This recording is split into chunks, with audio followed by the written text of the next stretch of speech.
75% of people that work in the gig economy in the UK get paid under minimum wage, whereas every single worker that works on Pioneering People gets paid above living wage. I think we're just being a lot more ethical to the people using our platform and also to the businesses. Small business owners are really struggling in the UK and worldwide, but, why not also give them a chance to thrive in a difficult economy? Men typically get funded on potential, and for women, we typically get funded on traction, actually showing what we've done, which is very difficult because you're like, well, I need money to do something, but if I don't do something, I don't get the money. I think when I first started, I was, my confidence wasn't great anyway, just because it's difficult to build confidence in a male-dominated space and then having several experiences. But when I flipped the mindset and said, you know what, I'm actually building something incredible that's going to make changes, it's an advantage and a big opportunity for investors to invest in me. I'm giving them a slice of a fantastic pie.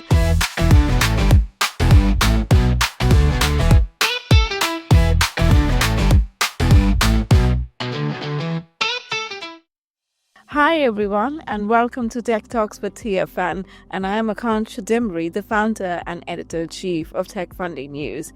For every episode, we try to find a mission-driven founder or an investor or an operator or even a visionary from the global tech landscape who's trying to transform tech with their product and trying to bring a difference in the ecosystem. And today we have with us Rita Kastrati, the founder and CEO of Pioneering People.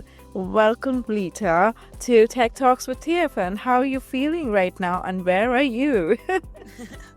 Thank you so much for having me on. I'm super excited. I'm actually reporting live from Amazon's offices in Dublin. I'm here for SaaStock and just did a speech in front of lots of investors. So excited and looking forward for this conversation. That's lovely. Amazon office sounds very fancy to me right now. And yes, I think the whole purpose of this conversation would be to know more about your company and also about your experience. So if you could tell us about your journey, what inspired you to basically found Pioneering People.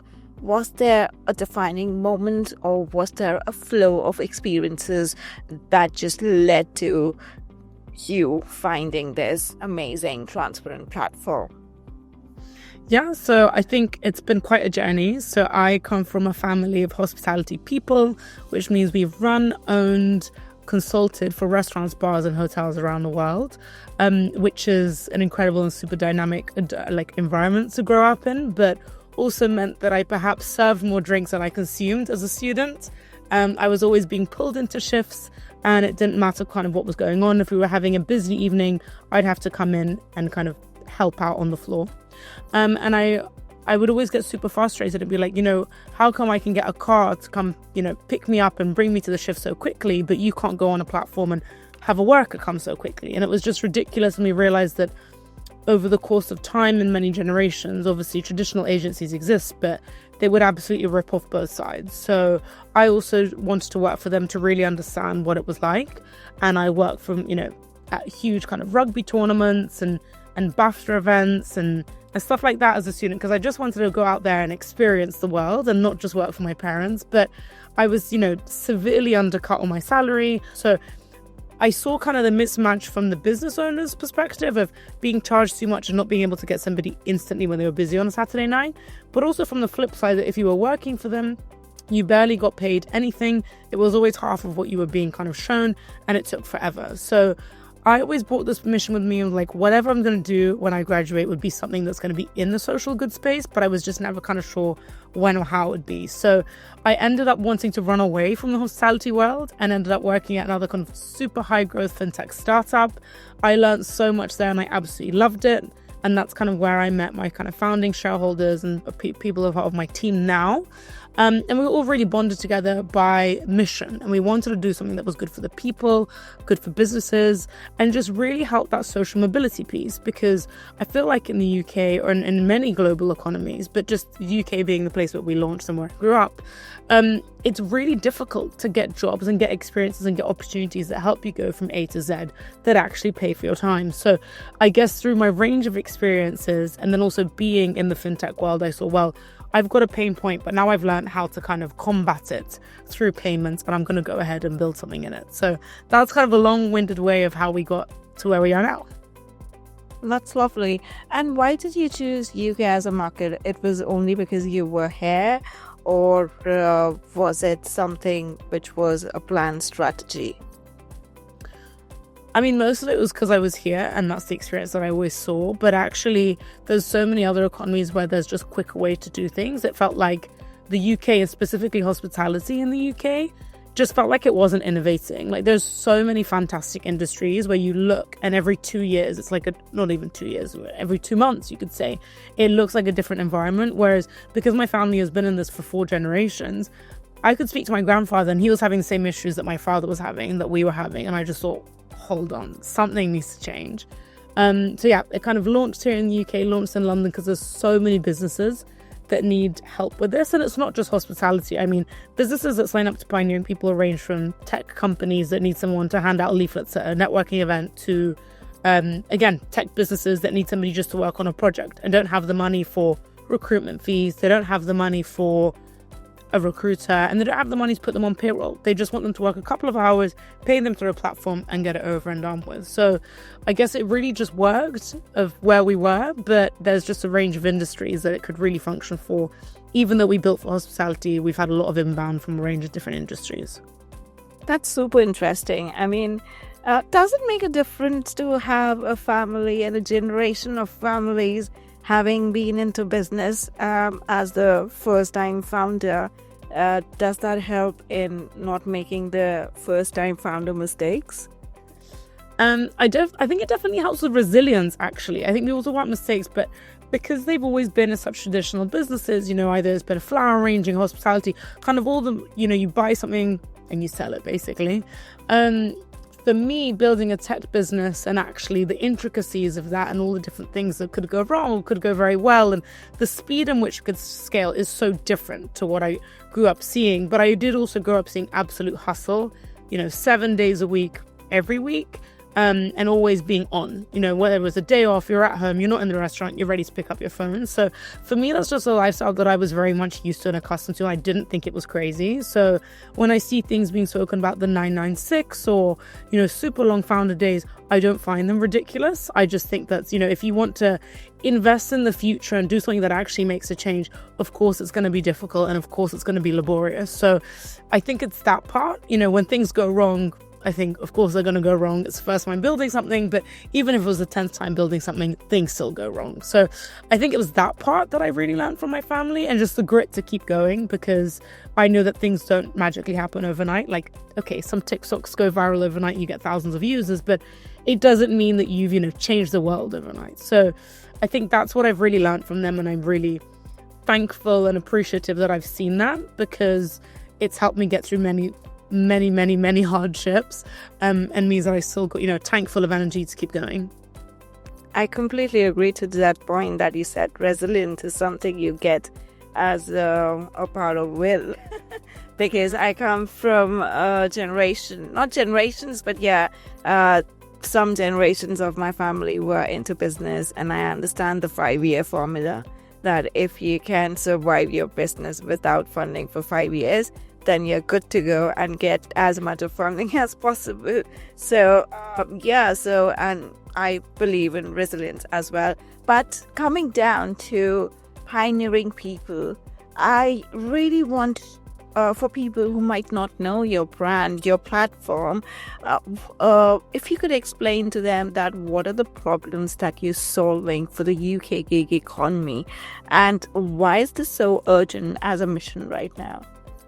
Absolutely. So the UK gig economy, if you don't know much about it, sometimes you think, oh, well, I know that it's big. But actually in numbers, in 2023, it was worth 68 billion.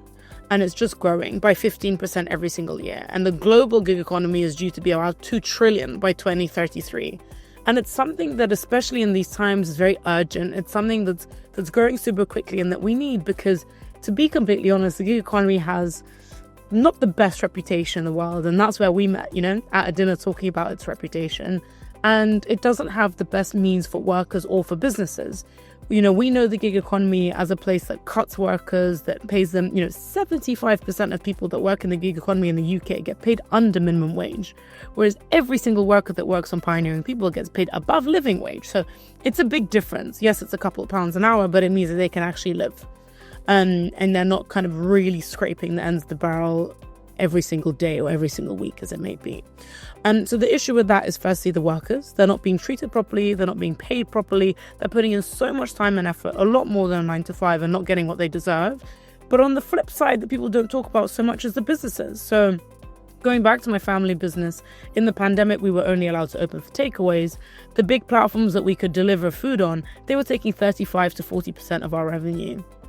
Well, that's all of your profits any margins that you're planning to do, and actually completely just like eating into the business itself. So it made a lot more sense to close the business than actually have open for takeaways. So that's just an example of how, I saw cafes go bust, I saw restaurants go bust, and people's livelihoods just close because they take so much from both sides that they're both left kind of scraping, and they're both left with not a great relationship with themselves. I would have drivers come in to pick up food, and I could tell that they were not loving it. They were not happy to see us.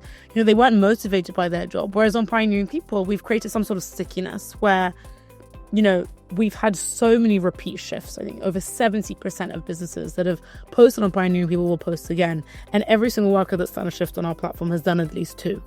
So it just shows that people are really willing to work. They're willing to put in the effort because they're being recognized for the work that they're doing. They're being recognized for their hours, and they're being treated, whether you're a cleaner, somebody handing out flyers, or someone doing data annotation, you're a human being doing work that means something to a business and that means something to the economy. So why not being paid properly for it? So I think why it's such a pressing issue in the UK is because there's no really laws, and there's not a lot of policy around how much you can pay somebody who's self-employed. But we're very aware of that. So, rather than, we can't make so much change on a policy scale as a startup, we can do our best in our corner to say, if you come to us, we'll pay you above living wage. And at the end of the day, we won't charge businesses that much, so they're more inclined to use us because we only charge them 12%. Even though the worker's getting more money, the business is actually spending less using us. So I always say it's a win-win-win. It's 3 parties that are winning. The business is winning, the worker's winning, and the Pioneering People is winning because we're spreading that impact between people. That's interesting. You mentioned a very interesting part about how gig economy workers are not happy, because I also take Uber sometime and discuss with them that, how's your pay? Are you earning like a lot of money? And they're like, no, all of the money is going to the ride-hailing company and we are not getting much. So I just want to understand over here that while UK gig workers earn below minimum wage is what some of the findings are there, how is Pioneering People trying to see that and give them some fairness over there when it comes to, choosing your platform? I think with us, our main focus, like I said, the way that I met my founding shareholders, the way that I met the people that have really helped me build the platform is we all came from a place that we wanted to build something that was in the social good world.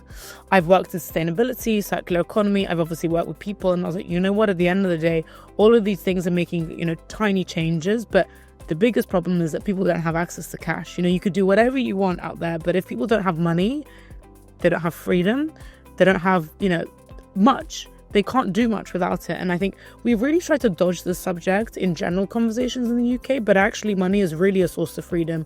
It allows you to do all you want. I know I've met Uber drivers that are trying to save up to start their own businesses, but it's taking them 5, 6, 7 years. Whereas on Pioneering People, we have plenty of startup founders using our platform, doing gigs here and there on a Saturday, on a Tuesday night, whenever they're free, to then help supplement an advert. You can make 60, 70, 80 pounds with us in one night, and that can go towards your paid ads. How cool is that? So I think what we're trying to do is not charge the worker anything for using our platform. If you see that you're being paid £16 per hour for the job, you get paid £16 per hour on the job within 24 hours. You do a shift on a Monday night. By Tuesday morning, before you're buying your morning coffee, that money is straight into your bank account. And what that speed does, again, is add to the freedom part. If they need to pay a bill, if they need to go on holiday, if they actually just want to take that money and enjoy a night out with their friends because it's been so long since they've done that, they have the money in their hands to go and do that. They don't have to wait around, hope, or actually wonder how much is actually going to be transferred, because I have no idea. I've lived through that. I was being told that I was going to be paid £14 an hour. I got paid £21 after a shift, after 2 months. And when I looked at it, I had no idea what that transfer was for. And it turns out that my 6-hour shift got paid in half, so it was 3 hours, and then the money got paid in half, so it was £7 times by 3 hours, and that's where the £21 transfer came from. And after seeing that, when I was a very broke uni student, as most uni students are, I was like, well, what's the point? It cost me almost £10 to get there. I needed to buy a new shirt. My costs of being at that shift were higher than the shift itself, so I wasn't really motivated to work for these agencies. So I just think what pioneering people are doing is a little bit different, but it's not, absolutely crazy. I think we're just being a lot more ethical to the people using our platform, and also to the businesses. Small business owners are really struggling in the UK and worldwide, but, why not also give them a chance to thrive in a difficult economy?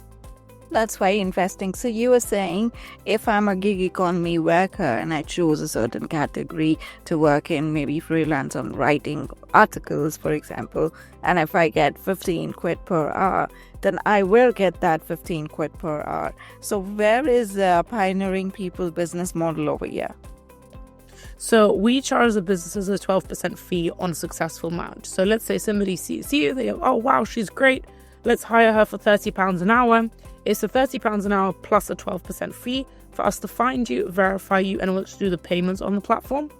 And we take that money from the business before they hire you. So when they press hire, we hold that money in escrow. That also gives the worker the peace of mind that the money is actually there on the system, and once you check out or you complete that shift, it's released to you.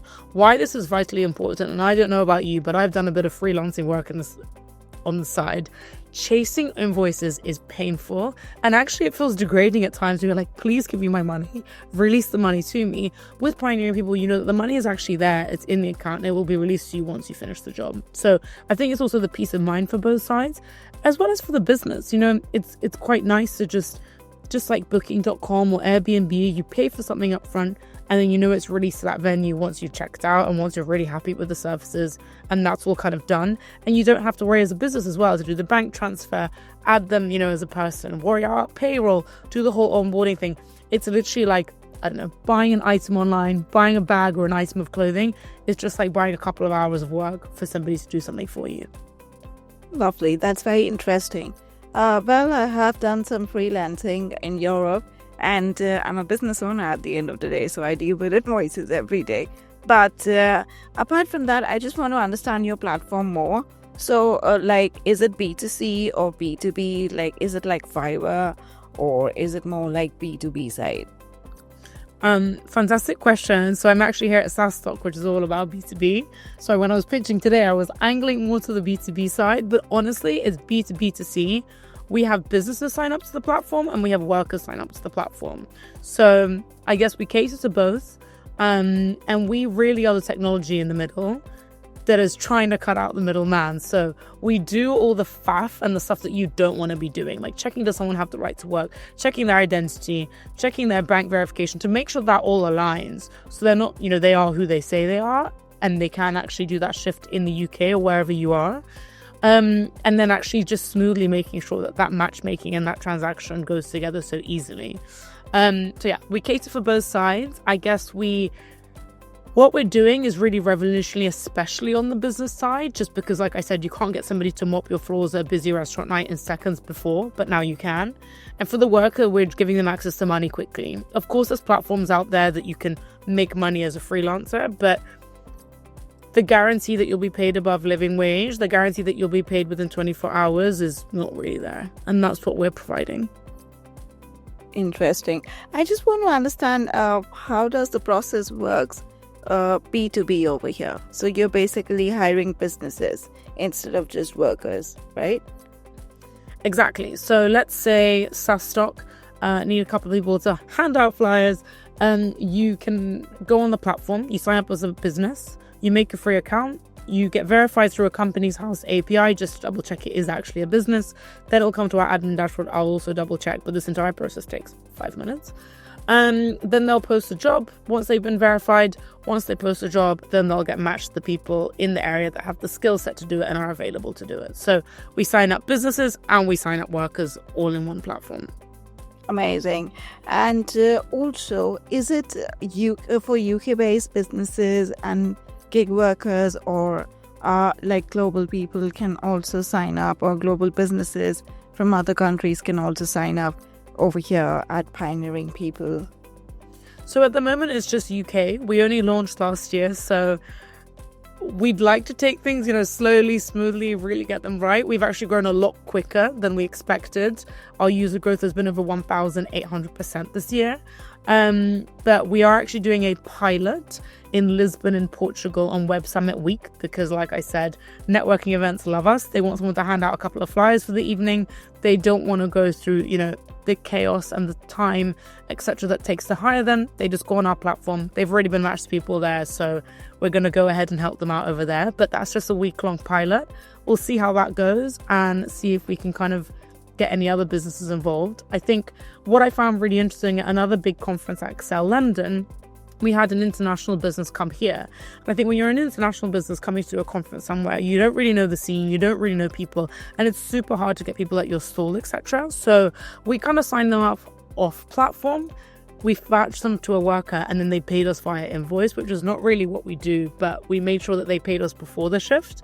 And they actually said this is so viable and fantastic for businesses that, like I said, travel for work. They don't know anybody on the ground. They don't really want to bring their workers over. If you think of the flight costs, hotel costs, food, etc., it's super high. In fact, they can just pay somebody for their time of being in the area and get along with it. So that's something that we're trialing and thinking about, especially kind of in the European zone. But let's see if we get any funding, and let's see if we can actually manage that growth on the platform.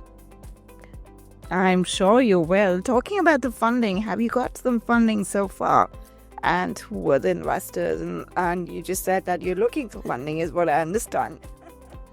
Yes, absolutely. So we bootstrapped for a bit. I would say our first kind of year or so, and all of the kind of research before launching was all bootstrap. But I think it got to the point where we're like, okay, we're ready to be out there, and we need to spend a little bit more money on tech to make this brilliant idea really come to life. So we raised our kind of pre-seed SCIS round of 250k from angels. I'd love to say it was a quick, easy process that I loved. I can definitely say I learned a lot about myself, about the industry, and about how to fundraise, but it was not quick or easy in the slightest.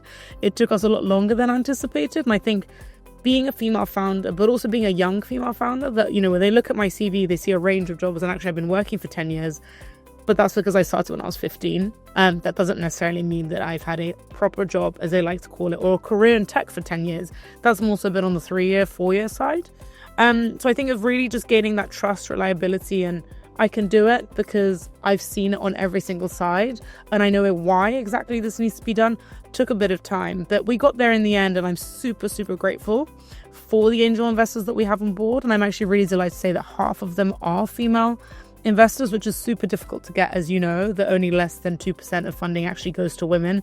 But that's because there's so few female investors, that we actually managed to have quite a balanced cap table of inspiring women working in a range of different industries, as well as fantastic men that really see our vision and, you know what, I want to make sure that it's something that's good for society, good for businesses, and can make a change. So yeah, it's been a journey, which was great. We use that to kind of grow our MVP.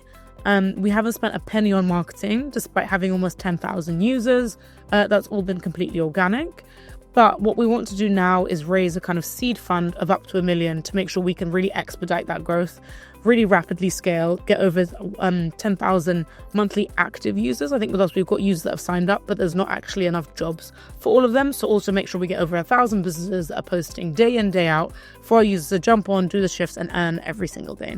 So that's kind of the plan for the next couple of months or so. That's very interesting. I'm just thinking that how, as a founder, not as a female founder, but like a founder, you decide that, okay, my next seed fund is going to be 1 million or 2 million or 5 million. How do you make that decision? And also, how do you plan to use that if you get it? I think it's a fantastic question and something that I toyed around with, especially, like I said, being from a very traditional background of business where you don't fundraise, you just grab your own money, you set up a restaurant and you kind of hope for the best.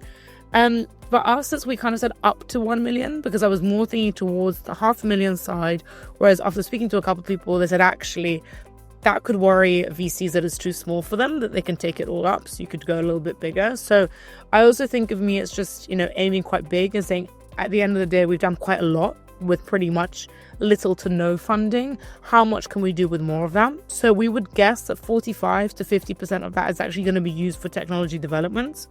We've been super scrappy. We kind of launched with an MVP, but made revenue from day one. So that's not something that we expected. We expected 300 users at the end of the first year and maybe 900 by the end of the second year.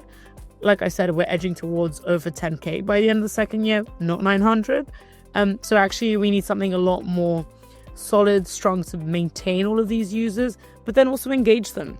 Make sure that there's those extra features, make sure there's pricing algorithms, making sure that there's ways that support both sides. Also in terms of literacy, I think there's a really big gap of self-employed people, especially gig economy workers with financial literacy. There's not a lot of information about that online, and let alone is there one place that collates all that information that they can go to that's a reliable source. So partnerships is going to be huge for us, really expanding that tech side. And then also, when I say we've been scrappy, we've been really scrappy. There's kind of only 2 or 3 of us full time. It'd be great to get a few other people that can just really do our kind of operations, getting out there, selling to businesses. We've been super lucky that 95% of our signups have been inbound. They've seen my personal brand on LinkedIn. They've really heard our story and they've signed up. But we've not really gone out there and sold and spoken to businesses. We're like, hey, have you thought about this? We've kind of been like, this is what we're doing. If you like it, join us. And that's cool. But actually what we want to do is flip it on its head and say, you know what?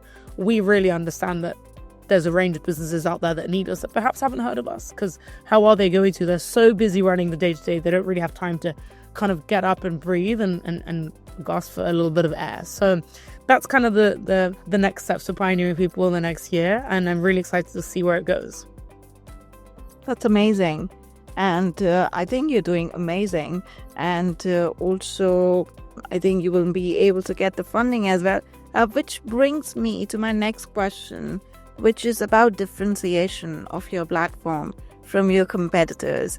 And so what I think is that the UK's gig economy landscape doesn't have many competitors. And then there is pioneering people, and you're doing some great numbers over there. So how do you differentiate yourself? About what is the differentiation factor for your brand and the others? I think first and foremost, our biggest competitors are the traditional agencies. And at the end of the day, they're super clunky. They have terrible reviews. Each side are unhappy and they charge a lot. So they charge a lot and no one's happy, which doesn't make a lot of sense. Whereas we're trying to charge very little and actually, we've got excellent ratings on Trustpilot. So what we're trying to do and what we're trying to differentiate is really bringing that seamlessness. We want to be fast, we want to be simple, we want to be quick, and we really want to be cost effective for both sides. And we want people to leave happy. And at the end of the day, the big goal is that actually we have pioneers that are full-time, people that their everyday lives, they wake up one day, they go, oh, I've got a free evening, I want to jump on and do a shift. And that's actually how they make their income, and they don't do anything else. So I think the biggest differentiator for us is that we care about both sides. There's not one that we lean more towards. We really understand business owners, but on the flip side, we really understand the workers. We want to empower them, and they're both in the driver's seat. You choose as and when you want to work. And on the flip side, for the businesses, you choose the people that are going to come in and work at your restaurant. I think the biggest scare of traditional agencies, at least when we used to use them, you pay all this money and you wait and see who's going to show up at your door. What if they don't fit your brand? What if they don't understand what you do? What if you just don't get on with them? Whereas at Pioneering People, you can see the full profile of the pioneer. You can speak to them live on the platform, and you know who's showing up at the end of the day. So what we want to do is really add control, freedom into the hands of every side.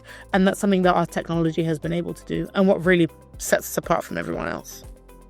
That's great. And how do you see AI integration into gig economy and the trends? If you've noticed any, would you like to share with us? I think the biggest thing with AI is that it helps us things a lot quicker. So where we use AI, which is super minimal, is within the conversations of the pioneer and the destination, so the worker and the company, to make sure they're safe, to also make sure they're not sharing any details that they shouldn't be, and to make sure that the conversations are about the shift, so they're both kind of, like I said, safe is the main thing.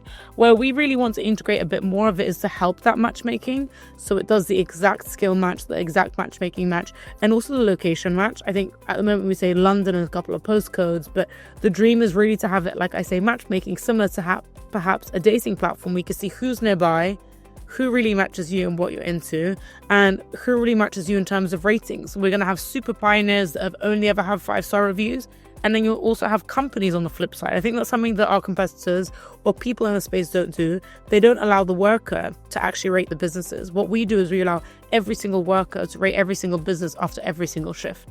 So we've got real live data on how they're functioning, what kind of managers they are, how are they treating their staff, and especially their temporary staff that they don't see as, perhaps part of their immediate team.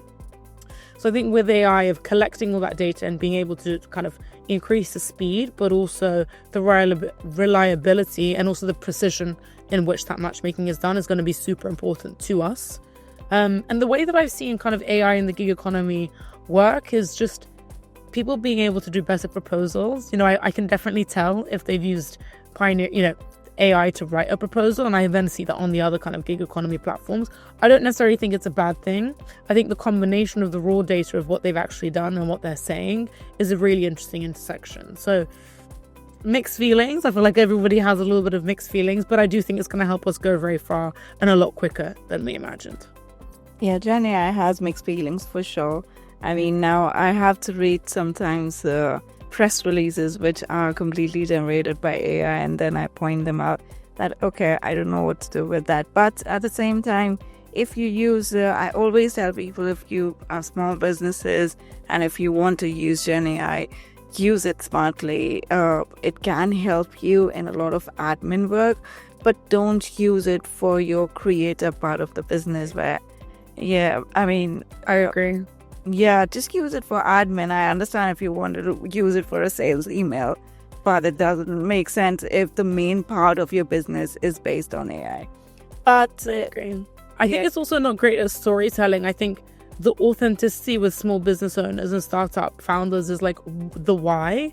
And I think the problem is if people keep using AI to tell the why, it's like, well, this is not you speaking. So I think for us, that's where we've gone very far, is like really explaining the why has helped us get both sides. Because they go, oh, well, you understand every part of our pain point, so we kind of understand and want to work with you, rather than seeing us as a big agency that has everything sorted. It's like, well, these people are figuring out as we are, so why not join them on their journey? So yeah, sorry to intersex you there, but I just think it's definitely an interesting space and an interesting time.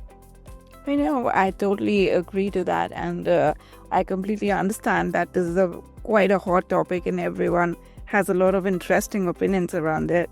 And I always say that make it an assistant and not on the main seat. So that is something people have to understand. But this brings on to my next question, which is the last segment of our interview, because otherwise it will be very long. So, and that is around leadership, and you have raised funding. How was the experience like? Was it easy? Of course, nothing is easy as a startup female founder. I just had a lunch with one of the VCs, a couple of hours back, and we were just discussing how difficult it is as a female to raise funding or even prove people that, okay, we need to have the same amount of money as a male counterpart would have. So what was your experience like? I think exactly like you said, and what we've heard is men typically get funded on potential, and for women we typically get funded on traction, actually showing what we've done, which is very difficult because you're like, well, I need money to do something, but if I don't do something I don't get the money. And I think I spent a very long time raising a very small round, whereas I've seen other male founders who are friends of mine in my network who I truly look up to, and I think what they're building is great. I don't think it's wildly different from pioneering people, so much better, but I see them doing it in weeks. And for us, it took almost a year, to the point that at the end of the last tax year, I had to close the fundraising round before it was full because people wanted their tax certificates. But I also couldn't. Mutual, so sorry. Yeah. And it's just like, you close it because people are asking for it, but actually I didn't finish raising it. And then what I found so funny is in September, I said, oh, well, we've got 50K left. Let's fill it. And I was like, I was really dreading it. I was like, I don't think I could do this again. And actually we filled it in weeks. And I was like, okay. So that's very interesting because by September, we'd shown that we had 180% growth in revenue from Q1 to Q3. And we'd done all these incredible things. And people go, oh, wow, she's done what she said she was going to do. Whereas I think for male founders, it's like, I said I'm going to do something, give me the money and I'll show you if I'll do it. So I think that was a kind of big part that I've realized in my experience of speaking to other people. It's not a biased view, it's a genuine experience. I think number two, also for female founders, it's very difficult to understand who's actually an investor, especially when you're doing a small round that female founders typically do. Studies show that we do a lot more with a lot less money. And our returns on investment are typically 33% higher, but that's just statistics. But I think it's very hard to distinguish who's actually an investor and who's an authentic investor and who wants to hear about your business, yet who wants to hear about you. I've had some, horrible experiences with investors that were not investors at all, were saying they were investors. Turns out they didn't have any money in the bank and actually had completely different intentions. And I think a male founder never has to worry about that. A male founder never has to worry about, oh, am I being invited out for drinks at 7 p.m. so I'm going to get money? Or is it a completely different perspective? And I think that's another layer of uncertainty that also makes you doubt yourself. You're like, is my business and am I worth it? Or, is it something else entirely? So that's not something that I've really spoken about in the past. It makes me feel uncomfortable talking about it because I don't want it to make, myself seem like a victim of the tech sector. But it's actually something that I haven't raised awareness about and I'm very keen to. Because we have a lot of other things to worry about. And that's really the last thing that we want to be concerned about is why. And you want to just think, you know what, I am being invited because they genuinely care about my business. But after 3-4 times of going to meetings like this, realizing that actually my business is not the key topic of conversation, it's actually something else entirely. So yeah, I think raising funds as a female founder is difficult because of so many different things. But I think it's once you've done it once and once you have a couple of meetings, you realize that there is definitely a game to play and there's rules in the game that are completely unspoken. But actually, once we get through the door, it's okay. And I've realized that with other female founders as well, is getting through the door is very difficult. Getting those meetings, getting attention is difficult because perhaps we don't have the network. But once we're in the room, where I can at least speak for myself, we've built a credible business and we've shown that the model works and we've shown that people want it. It's kind of a no-brainer once you speak to us, but it's just actually being able to speak to us and seeing how authentic and different our platform is typically the hard part. I completely agree with those feelings and those points that you've made, because I always feel that in tech, I have been in tech journalism for the last 12 years now, and there was a time when it was very difficult to accept a tech editor for an all-male tech team. And I remember there were times when I left broadcast for that very reason, because they said, why are you covering tech? Because no male is going to listen to you for a tech story. Yeah. So I completely understand that. But at the same time, now we are in that era where women are actually, being accepted as working in tech and on tech products. And then that is why we have to work 10 times more to prove that, okay, we're worth it. But I think we are on a scale of graph where things will be equal, but yeah, it will take 10 more years, I guess. I completely agree. But I think we're at that point where I think it's better. It's easier to sit around complaining than to just get on with it. And unfortunately, I think the best thing to do is let's just get on with it, see what we can do, make those waves in the movement, and hopefully be the role models to the next generations. At the end of the day, the biggest person in tech right now, in my eyes, in many people's eyes, is a female and an immigrant. So a big shout out to Mira Marathi and the waves that she's caused in the space, and actually inspiring the rest of us to say at the end of the day, if she can do it, perhaps we all can. What would your one tip be from your personal leadership experience and moment for other female founders in tech pursuing a business and also seeking funding, how to get successful? And it's something that I actually repeated like 4 times today. And it's really a change of mindset. I think when I first started, I was, my confidence wasn't great anyway, just because it's difficult to build confidence in a male-dominated space and then having several experiences. But when I flipped the mindset and said, you know what, I'm actually building something incredible that's going to make changes.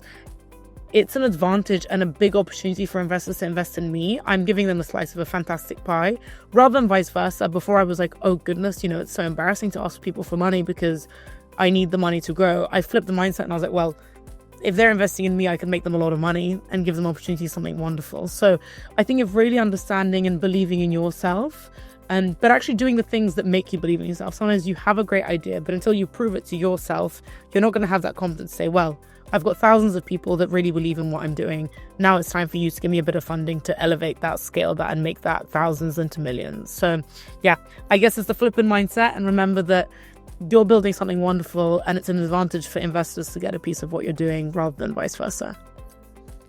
True, mindset matters a lot, and when you are positive, then things are positive around you.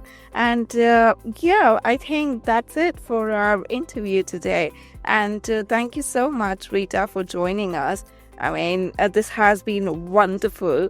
And I just feel that gig economy continues to grow while millions of people are turning into flexible working. So Pioneering People is tackling the challenges head on and helping businesses connect. So on this note, I would say bye-bye from Tech Talks with TFN. For this episode, I'm Akansha Dimri, founder and editor-in-chief of Tech Funding News, and I'll bring you another mission-driven founder or investor in the next episode. Thank you so much, everyone, for joining.